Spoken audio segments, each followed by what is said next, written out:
Gênesis capítulo 15, versículo 1 diz assim, ó: depois destas coisas, veio a palavra do Senhor a Abraão em visão, dizendo: não temas, Abraão, eu sou o teu escudo, o teu grandíssimo galardão. Pula lá para o versículo 8, irmão. E disse Abraão a Deus, porque Deus tinha feito a promessa a ele de que ele iria herdar uma terra. Aí ele falou para o Senhor: Senhor Jeová, como saberei que hei de herdá-la? Pula comigo até o versículo 13. Então disse Deus a Abraão: saibas de certo que peregrina será a tua semente em terra que não é sua, e servi-lhe-ão e afligi-lhe-ão 400 anos. Mas também eu, Deus dizendo a Abraão, julgarei a gente a qual servirão, e depois sairão com grande fazenda, e tu irás a teus pais em paz, em boa velhice serás sepultado. E a quarta geração tornará para cá, porque a medida da injustiça dos amorreus não está ainda cheia. Pode aceitar, irmãos. Obrigado por se levantar. Aqui, se eu encerrasse a pregação, aí sim era Deus falando, hein, Henrique? Porque eu li, ou melhor, eu verbalizei o que Deus disse a Abraão. Então aqui, pastor Vicente, nós encerraríamos a pregação. Porque foi Deus que falou. Aí sim, irmãos, pode dizer literalmente que foi Deus que falou através da minha boca, porque eu verbalizei o que ele disse. Agora, o que eu vou dizer a partir daqui, aí os irmãos, cabe fazer o julgamento, se concordam ou não. Se o Espírito Santo estiver em nosso meio e as palavras vierem do céu, então diz lá em Romano que o Espírito vai testificar. O Espírito que está aqui na palavra, em meus lábios, vai testificar ou não com o seu. E aí nós vamos ver. Porque ao tempo determinado tornarei a ti por este tempo de vida, e Sara terá um filho. Deus continuando, fazendo as promessas dele para Abraão. Lá no versículo 17, olha só. Isso no capítulo 18, né, os irmãos lembram que 3 anjos foram visitar Abraão. Abrão, o nome dele era Abrão ainda aqui, né? É Abraão, já era Abraão já. E aí Deus falou para ele que ele teria um filho. Só que no capítulo 17, Henrique, irmãos, Lúcia, olha só a maravilha. No capítulo 17, versículo 19, diz assim, ó: e disse Deus: na verdade, Sara, tua mulher, te dará um filho, e chamarás o seu nome Isaque. Então, irmãos, olha só. Deus disse para Abrão que ele iria herdar uma terra e iria ser pai de uma grande multidão. Só que antes de tudo isso, essa geração dele iria ser levado cativo, escravizado por 400 anos, pastor Vicente. E aí, mais lá na frente, ele fala que Abrão iria ter um filho, o próprio Deus falando para Abrão: e tu chamarás dele o nome de Isaque, darás o nome dele de Isaque. E aqui, mais na frente, no 18, versículo 14, Deus fala assim, ó: daqui, Abraão, há 1 ano eu vou voltar aqui e você vai estar com esse filho. O que eu quero dizer com isso, irmão? Nós não cremos na onisciência de Deus? Deus não é onisciente? Então, olha só, Henrique. Do tempo de Abraão, há 4 séculos para frente, Deus já estava vendo o que a semente de Abraão iria passar, que foi o povo de Israel sofrendo lá no Egito. Deus estava vendo aquilo ali. Aí olha só, a gente lembra aqui, de Abraão nasceu Isaque, de Isaque nasceu Jacó, né, pastor? De Jacó nasceram os 12. Desses 12 tinha quem? José. José foi que depois da morte de José, não, ele foi governador do Egito. Então, enquanto José estava reinando, e o povo de Israel já estava em grande multidão, estava todo mundo ali, ó, de boa. Aí, irmãos, olhando para a palavra de Deus, tudo isso no controle de Deus, Deus dirigindo a história da humanidade. E aí, irmãos, olha só, o que eu passo. Pastor Vicente, eu não sei se eu vou dar não sei como é que você vai receber essa notícia. Mas o acidente, ou o incidente que ocorreu, Deus já sabia que ia acontecer, viu, pastor? Por isso o senhor só perdeu o dedo. Mas o senhor poderia ter perdido a vida. Mas Deus livrou, Deus guardou, Deus protegeu. Aí a gente está olhando pela visão do fato acontecido, pastor. Está entendendo? Porque aconteceu, a gente viu, está vendo, estamos contemplando, o senhor tem um testemunho. Mas na onisciência de Deus poderia ser o contrário. Se o senhor, né, com todo respeito, né, ouvisse, que eu fiquei sabendo, acho que o próprio Henrique deu uma orientação, desculpa, tá, Henrique, não sei se depois me corrija, por favor, alguém orientou o senhor a falar, não, irmão, pega uma máquina menor, não foi isso? Ou não, eu estou enganado? Não, eu estava sozinho. Estava sozinho? Com Deus. Mas alguém tinha falado para você pegar uma máquina menor. Aí você falou que alguém pegou. Se o senhor tivesse dado ouvidos, não tinha acontecido. Então, na onisciência de Deus, não tinha acontecido. Da mesma forma, se o senhor não tivesse, estou pegando o senhor como exemplo, tá? O fato como exemplo. Se o senhor não tivesse feito nada naquele dia, porque o senhor ia pregar. Não é verdade? O senhor ia pregar.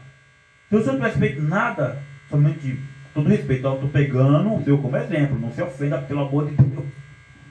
Não tivesse, eu quero dar um exemplo da onisciência de Deus. Como que é a onisciência de Deus? Não tivesse feito nada, só ter ficado em casa, orando, jejuando, teria ido no culto pregar, não teria ido para o hospital.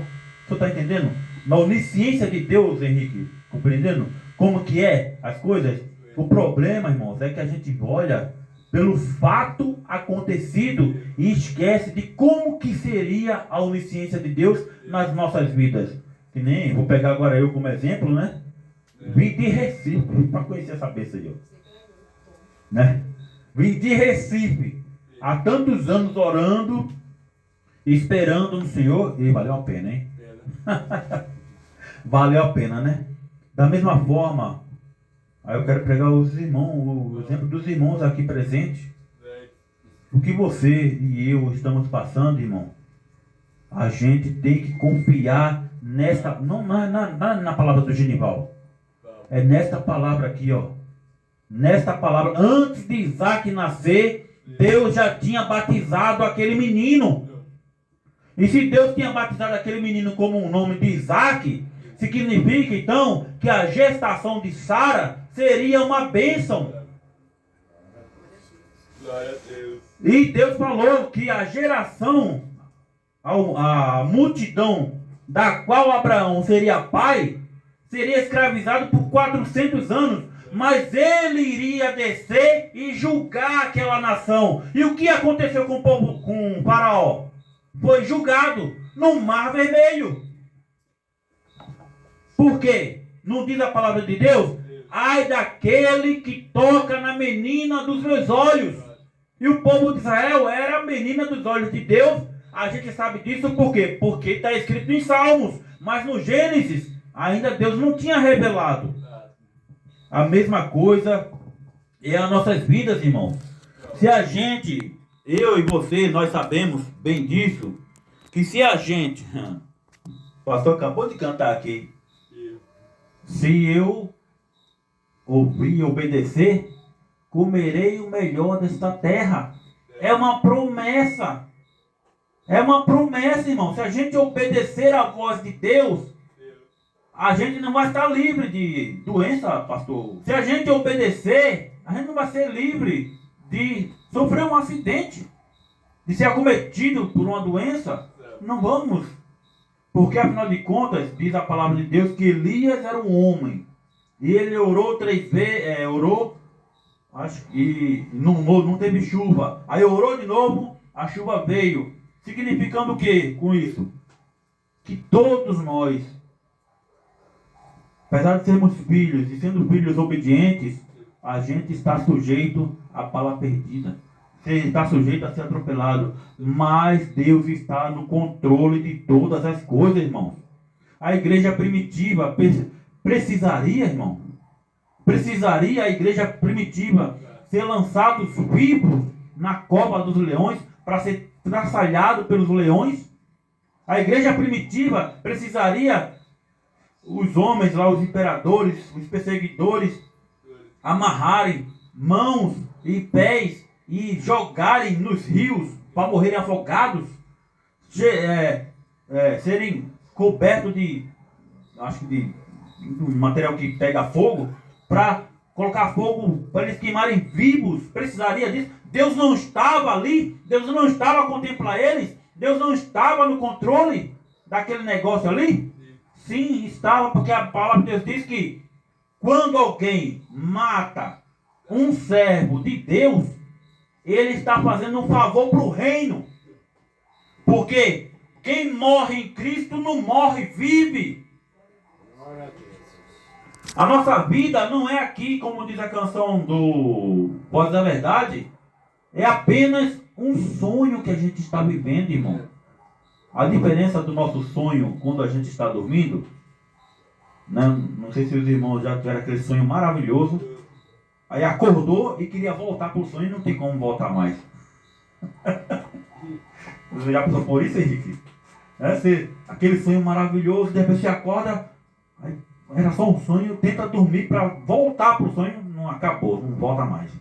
Não tem como voltar. Você pode até sonhar parecido, mas o mesmo sonho, a mesma satisfação, a mesma alegria, o mesmo prazer, você não vai ter mais. Aquele sonho ali acabou. Esse sonho que a gente vive hoje, que a gente estamos sonhando acordado, a gente também tem como voltar atrás, Domingos? Tem como voltar atrás? Vou dar um exemplo. Você tem como voltar atrás e restituir o dedo? Aí não foi um sonho, foi um pesadelo, né, pastor? Não tem como voltar atrás. Não tem. Mas Deus está mostrando para nós aqui nessa vida, irmão, que a gente está passando esse sonho. E em momentos de regozijo e alegria, que a gente tem, eu tenho o costume de dizer isso, que aquela alegria, sabe? Vocês que são pais e mães, vou querer pegar vocês como exemplo, para vocês trazerem à memória de vocês a alegria que vocês tiveram quando pegaram seus filhos nos braços. Que a alegria inexplicável. Só você e você sabe da felicidade que foi em ter seus filhos recém-nascidos no braço. Pois então, aquele momento de felicidade é menos que uma gota da felicidade que há lá no céu. É uma gota da felicidade que nós vamos gozar, irmão. Aquilo ali é uma centelha do que está reservado para mim, para você e para a igreja do Senhor. Da mesma forma, a pessoa que, por exemplo, eu já levei um choque, né? Já levei também queimadura. Vocês irmãos já, acho que o Henrique, né? Já deve ter passado por essas queimaduras, choque, passou também. E sabe que dói, né? Pronto, aquela dor é o mínimo do mínimo do mínimo de quem vai morrer sem Cristo lá. Agora pense, irmão. Uma dor daquela eterna. E pense na felicidade que você teve quando pegou seus filhos eternamente. É isso que Deus tem reservado para nós. E enquanto esse dia não chega, vamos pedir a Deus força e graça, e que Ele possa nos ensinar, nos instruir e aceitar, seja o que vir para nossas vidas, bom ou mal. Quando é bom, glória a Deus e aleluia, não é verdade? Quando é ruim, quando é mal, a gente gosta, né, Henrique? A gente gosta de praguejar, né? quer, tem aqui. Quando é bom, a gente fica felizão, né? A primeira coisa é gastar o dinheiro com o que for de bom e melhor para sua vida.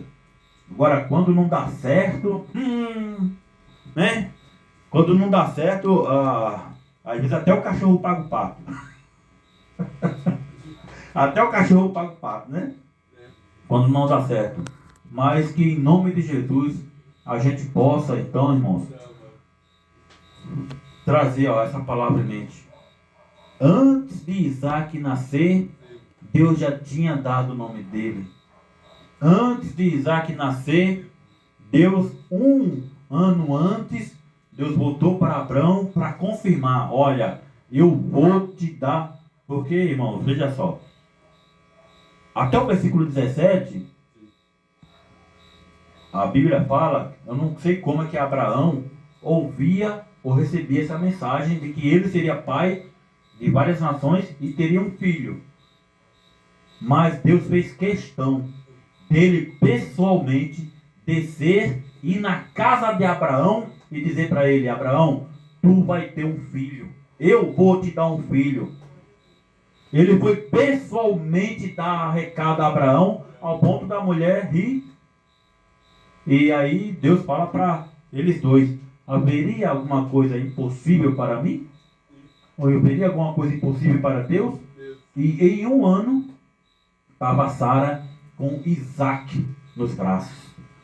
Depois de 4 séculos, Deus libertou o povo dele lá do Egito. E como ele falou para Abraão, que iria sair com fazendas. O povo entrou no Egito pobre, porque foram lá por causa da fome, e saíram do Egito rico. Não é verdade? Então que a gente possa, em nome de Jesus, então, se apegar a essa palavra da onisciência de Deus, porque a gente só precisa estarmos atentos para o que Deus tem para nossas vidas, em nome de Jesus, tá bom? Que Deus possa abençoar e os irmãos fiquem com essa palavra em nome de Jesus.